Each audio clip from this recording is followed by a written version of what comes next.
ફાસલો. લેખક અશ્વિની ભટ્ટ. પ્રકરણ 39. રાત્રે 10 વાગે હરીશ અને જીગરને બંધ સ્ટેશન વેગનમાં હોસ્પિટલમાં લઈ જવામાં આવ્યા. તેની સાથે ડીએસપી હાંડા, ઇન્સ્પેક્ટર નાગર અને બીજા થોડાક અફસરો હતા. તે બધા સિવિલિયન ડ્રેસમાં હતા. ઇન્સ્પેક્ટર નાગરે સફેદ સફારી શર્ટ અને બ્લુ પેન્ટ પહેર્યું હતું.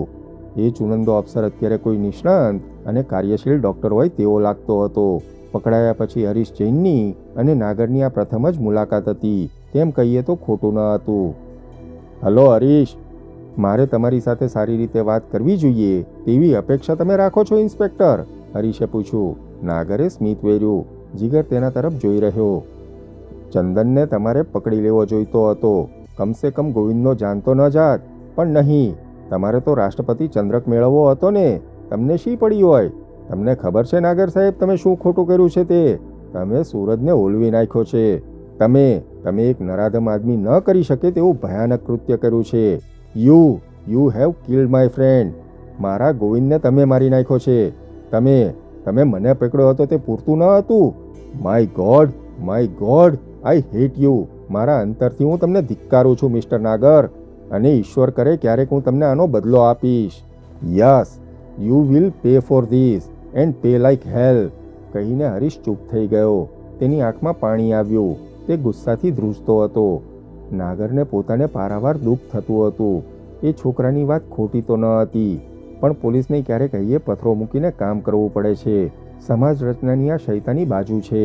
હથિયાર વાપરને સજા કરતા ન્યાયતંત્રને ટકાવી રાખવા એવી જ અથવા એથી એ ભયાનક હિંસાનો આશરો લેવો પડે છે. કેવો વિરોધાભાસ! હોસ્પિટલમાં સન્નાટો હતો. ચંદન અને અશોકને એક કમરામાં લાવવામાં આવ્યા હતા. એ કમરામાં ગમે તેટલી ધીરેથી થતી વાતચીત પણ રેકોર્ડ થઈ શકે તેવી રીતે માઇક્રોફોન્સ ગોઠવવામાં આવ્યા હતા. ઘડિયાળમાં લગભગ 10:15 થઈ હતી. કમરાનું બારણું ખોલવામાં આવ્યું. અંદર બેઠેલી નર્સ અને હાઉસમેન તથા બહાર ઊભેલા હથિયારધારી સંત્રીઓને કમરાથી થોડે દૂર મોકલવામાં આવ્યા. નાગર બારણા પાસે ઊભા રહ્યા. હરીશ અને જીગર કમરામાં બેઠા. ટ્યુબલાઇટના અજવાળામાં અશોક અને ચંદન વધુ ફિક્કા લાગતા હતા. ચંદનનો ચહેરો ઓળખાય તેવો રહ્યો ન હતો. માથાના એક ભાગ પર પાટો બાંધવામાં આવ્યો હતો. તેના હોઠ સૂજી ગયા હતા. જમણા જડબા પાસે ગાંઠ થઈ હોય તેટલો સોજો હતો. તે તરફના નસકોરા, આંખ અને ભમ્મર પર ભયાનક સોજો હતો. અશોકના બંને પગ પ્લાસ્ટરમાં નાખેલા હતા. હું અહીં જ ઊભો છું. એ બંને જણને ઉશ્કેરશો નહીં. ચંદનની હાલત ગંભીર છે, નાગરે કહ્યું. મારી જવાબદારીનો મને ખ્યાલ છે, હરીશે જવાબ આપ્યો. તે અને જીગર કમરામાં પ્રવેશ્યા. ચંદન, હરીશે ધીરેથી સાથ કર્યો. ચંદન, હું હરીશ જૈન. ચંદને ધીરેથી આંખ ઉઘાડી. તેની એક જ આંખ બરાબર ઉઘડી શકતી હતી. હરીશ તેની નજીક ગયો. ચંદને તેનો ડાબો હાથ સહેજ હલાવ્યો, ઊંચો કર્યો. હરીશે ઝડપથી તેનો હાથ પકડ્યો. કેટલાય વખતથી સંઘરી રાખેલા આંસુ તેની આંખમાંથી સર્યા. ચંદન, હું દિલગીર છું ચંદન, તે બોલ્યો અને ચંદનના હાથ પર ઝૂક્યો. લિયો, જીગરે અશોકને ઢંઢોળ્યો. અશોકે આંખો ખોલી. લિયો, હું છું, હું જીગર પરોત. શેક્સપિયર! અશોક અધૂકડો બેઠો થયો.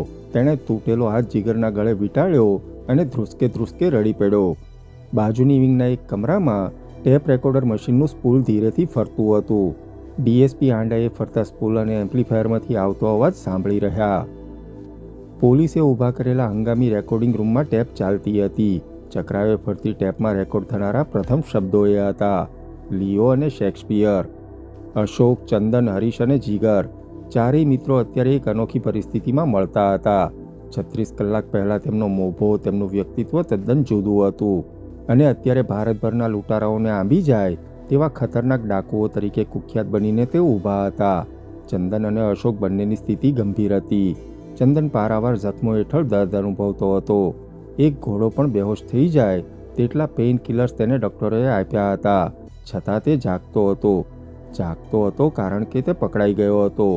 એટલું જ નહીં, ગોવિંદના મૃત્યુના સમાચારથી તે હેપતાઈ ગયો હતો. અશોકની શારીરિક સ્થિતિ ચંદન કરતાં સારી હતી, પણ તેની માનસિક સ્થિતિ ભયાનક હતી. વર્ષોથી તે ગોવિંદની છાયામાં જીવ્યો હતો. ગોવિંદ તેનો પૈગંબર હતો, મિત્ર હતો, માર્ગદર્શક હતો. તેણે ગોવિંદને કદી નિષ્ફળ નીવડેલો જોયો ન હતો. ગોવિંદના કદમ પર તે હંમેશા ડગ ભરતો. આજે એ ગોવિંદ ન હતો. બેંક ઓફ મેવાડની લૂંટ એ ક્રાંતિની શરૂઆત હતી. ગોવિંદ ભારતમાં જે અશ્વમેઘ કરવા માગતો હતો તે યજ્ઞનો આરંભ હતો. એ સઘળું છિન્નભિન્ન થઈ ગયું હતું. ગોવિંદ વગર તે અકલ્પ્ય ગિલ્ટ અનુભવતો હતો. પાપ કર્યાની લાગણી ક્રાંતિના જોસ્સાને નમાવી ગઈ હતી. અશોકની આંખમાં અવકાશ છવાઈ ગયો હતો. થોડીક પળો ચારે જાણે આંસુ મઢેલી સ્તબ્ધતામાં ગાળી હતી. અશોક શેખાવત પાગલની માફક રડતો હતો. જીગર અશોકના પલંગની ઈસ પર આવીને બેઠો. હરીશ ત્રણે જણને આવરી લેતો ઊભો રહ્યો. We have to face facts. We have to ensure. I don't want to assure. I want to die. સાંભળો છો? મારે ગુજરી જવું છે. મારે. અશોક બોલતા બોલતા રડતો હતો. ક્વાયટ અશોક, જીગરે કહ્યું. અશોક ડૂસકા ભરતો જીગર સામે જોઈ રહ્યો. આપણે ગુનામાં સામેલ ન હતા તેમ કહેવાથી હવે કંઈ વળવાનું નથી. We have to think about a way out. Harish બોલ્યો. There was no way out, જીગરે કહ્યું. થોડી વાર ફરી શાંતિ છવાઈ. પેલો આઈજીપી અને પેલો ઇન્સ્પેક્ટર નાગર, તે મેન હુ ટ્રેપ્ડ મી. એ બંને ભૂખ્યા શિયાળ જેવા છે.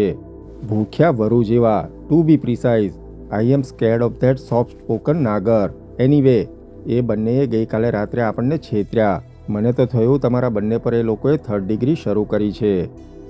મને પણ એમ જ લાગ્યું હતું અને એટલે જ આઈ એગ્રીડ ટુ ટેલ ધેમ. હરીશ બોલ્યો. આઈ નો, જીગરે કહ્યું. ગમે તેમ આવતીકાલે બનતા સુધી એ લોકો આપણું ક્વેશ્ચનિંગ શરૂ કરશે. અત્યારે જ કદાચ એ લોકો આપણી વાતચીત સાંભળતા હશે. હું નથી માનતો કે કારણ વગર એ આપણને અહીં લાવ્યા હોય. કદાચ અત્યારે પણ આપણી વાતચીતનું રેકોર્ડિંગ કરાતું હશે. ભલે કરાતું હોય, આઈ ડોન્ટ કેર. હરીશે જીગર સામે જોયું અને આંખ મારી. Let them hear the truth. Jigar Harish તરફ જોઈ રહ્યો. એક પળ તે સમજી ન શક્યો કે હરીશ શું કહેવા માગે છે. એટલે હરીશ? જીગરે પૂછ્યું. હરીશે ફરી આંખ મારી. જીગરને ધીરેથી કંઈક ખ્યાલ આવતો હતો. તે સાચવીને બોલ્યો. ટ્રુથ? અરે હરીશ, તને એમ લાગે છે કે આ પોલીસવાળાઓ આપણે જે કહીશું તે સાચું માનવાના છે? જીગરનો પ્રશ્ન સાંભળીને હરીશના હોઠ પર સ્મિત ફરક્યું. જીગર આવો જ પ્રશ્ન પૂછે તેવું તે ઈચ્છતો હતો.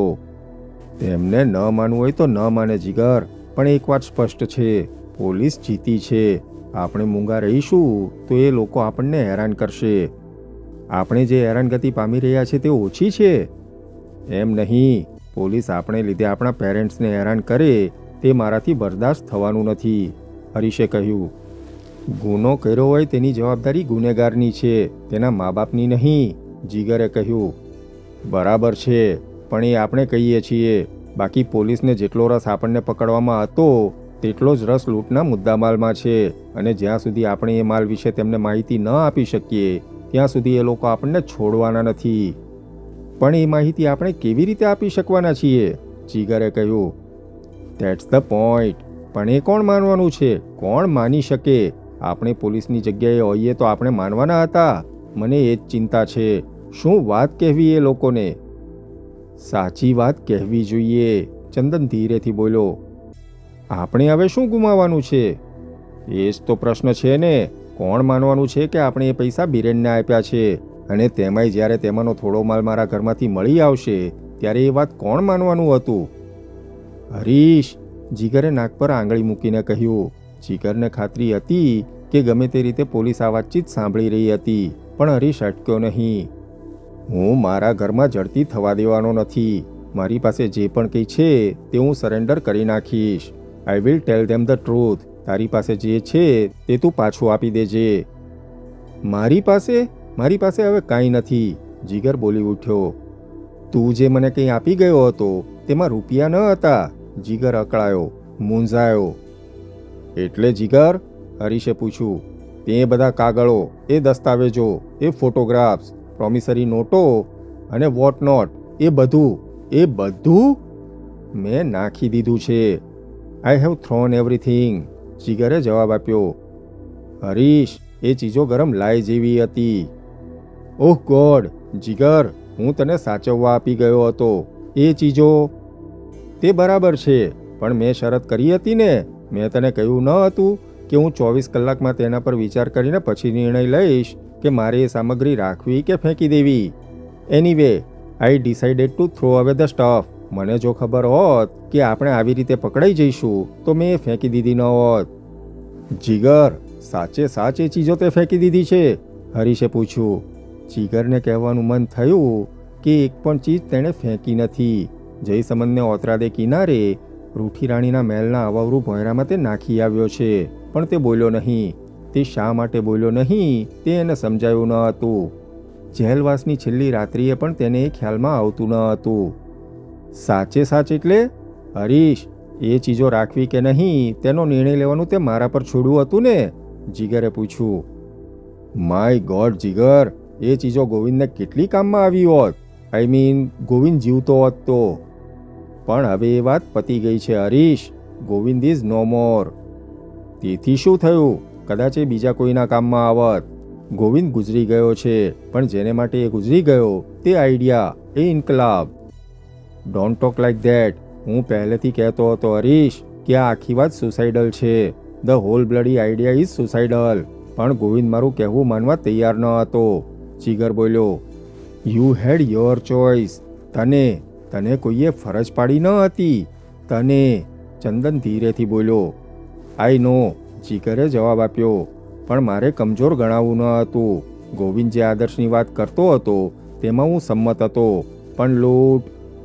આપણે આ ચર્ચા કરવાનો સમય વીતી ગયો છે જીગર, હરીશે કહ્યું.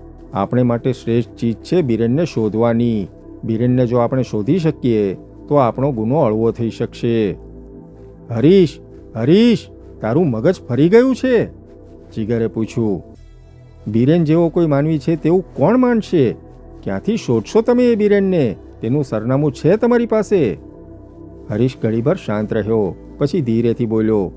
વેલ, આપણામાંથી કોઈ એક જણ કબૂલાત કરે તેવું હું ઈચ્છું છું.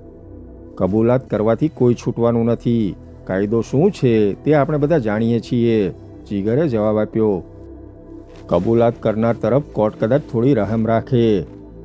એક વાત સાંભળી લે હરીશ, તારે ઘેર જે કંઈ મુદ્દામાલ પડ્યો છે તે આપવાની તને ફરજ પડવાની છે. એટલે કબૂલાત તું કરે તેવું હું ઈચ્છું છું. અલબત્ત તેનાથી ગુનાની માત્રામાં ફેર પડવાનો નથી, પણ એક વાત મને સતાવે છે, અને તે એ કે આખી સ્કીમમાંથી બિરેન તદ્દન નિર્દોષ છટકી શકશે. એટલું જ નહીં, લાખો રૂપિયા સાથે તે છટકી જશે. ગોવિંદને તેણે જ મારી નાખ્યો છે. તેણે જ! ચંદન એકાએક બોલી ઉઠ્યો. ગોવિંદની સાથે તે હતો, તેનો ડ્રાઈવર હતો, તેમની પાસે ગ્રેનેડો હતી. ચંદન બોલ્યો. એ જ મને સમજાતું નથી. એ કેવી રીતે છટકી ગયો? ગોવિંદ ઝડપાયો અને મરાયો. મારે નાગરને પૂછવું પડશે, હરીશ બોલ્યો અને જીગર હસ્યો. નાગર? માય ગોડ, નાગર તને કહેવાનો હતો? જીગરે કહ્યું. ગોવિંદ કદાચ સામો પણ થયો હોત. બેંકમાં તે જે રીતે વર્ત્યો હતો તે જોતા તે કદાચ ઉશ્કેરાઈ ગયો હોત. જીગરના આ શબ્દો સાંભળીને હરીશ ચોંકી ઉઠ્યો. એટલે જીગર, તું તો બેંકની બહાર ઊભો હતો, તને ક્યાંથી ખ્યાલ આવે કે અંદર શું થયું? ગોવિંદ છેલ્લી ઘડીએ પારાવાર નર્વસનેસ અનુભવતો હતો. નહીં, નર્વસ હું હતો, હું, ચંદન બોલ્યો. I fired first. No, Govind had to fire the bloody cashier, Jigar બોલ્યો. તે ઈચ્છતો હતો કે ચંદન બોલવાનું બંધ રાખે તો સારું. પોલીસે તેમને તક આપી અંદર વાત કરવાની, અને જીગરને ખાતરી હતી કે પોલીસ ગમે તે રીતે આ વાર્તાલાપ સાંભળતી હશે. એ તકનો લાભ જીગર લેવા માંગતો હતો. હરીશ પણ આ વાત સમજતો હતો, પણ તેમની પાસે યોજના કરવાનો, પૂર્વ તૈયારી કરવાનો સમય ન હતો. ગોવિંદે ફાયર કર્યો ત્યારે જ તું નર્વસ થયો. એ તો સારું થયું ચંદન કે તારી બુલેટ મને ન વાગી, નહીં તો મારી તો લાશ ત્યાં જ ઢળી ગઈ હોત. Your bullet was past my ear. It was frightening. નહીં, ખરેખર જીગર? તે મને કહ્યું કેમ નહીં? ચંદને આશ્ચર્યથી કહ્યું. કારણ આપણી પાસે સમય જ ન હતો, જીગરે કહ્યું. પણ બેફામ ગોળીઓ ગોવિંદે જ ચલાવી હતી. આઈ ડોન્ટ બિલીવ ઇટ, હરીશે કહ્યું. ગોવિંદ પહેલેથી જ ગોળીઓ ચલાવવાની વિરુદ્ધમાં હતો. તેણે મનાઈ કરી હતી. યસ, કારણ તે પહેલેથી નર્વસ હતો. તે એમ માનતો હતો કે ચંદન નર્વસ થઈને ગોળી ચલાવી દેશે, પણ હકીકતમાં ઉલટું જ થયું. કોણે ગોળી ચલાવી તે અગત્યનું છે, હરીશે પૂછ્યું. એક રીતે ખરું અને એક રીતે નહીં, જીગરે જવાબ આપ્યો. ગોળી તે ચલાવી હોય કે મેં, લૂંટ કરવામાં કોન્સ્પરસીમાં, ડકાઈટીમાં આપણે બધા સામેલ હતા. We are all guilty. I તમે કોઈ કંઈ બોલશો નહીં. મારે જીવવું નથી. I want to hang myself. હું કબૂલી લઈશ, બધું કબૂલી લઈશ. મારે ફાંસીની સજા જોઈએ છે. You all keep out of this. એકાએક ઊંઘમાંથી જાગ્યો હોય તેમ અશોક બોલી ઉઠ્યો. કબૂલાત કરવાથી કામ સરળ નથી બનતું અશોક. એ કબૂલાત પોલીસે માનવી જોઈએ. પ્રશ્ન કબૂલાત કરવાનો નથી, પ્રશ્ન બિરેન ભટ્ટાચાર્યનો છે. He goes free, scot free. પણ એ ત્યાં હતો, ચિત્તોડમાં હતો, ચંદન બોલ્યો. પણ હવે નથી, હરીશે કહ્યું. અને પોલીસ જાણે બધું પતી ગયું હોય તેમ વર્તી રહી છે, જીગરે કહ્યું.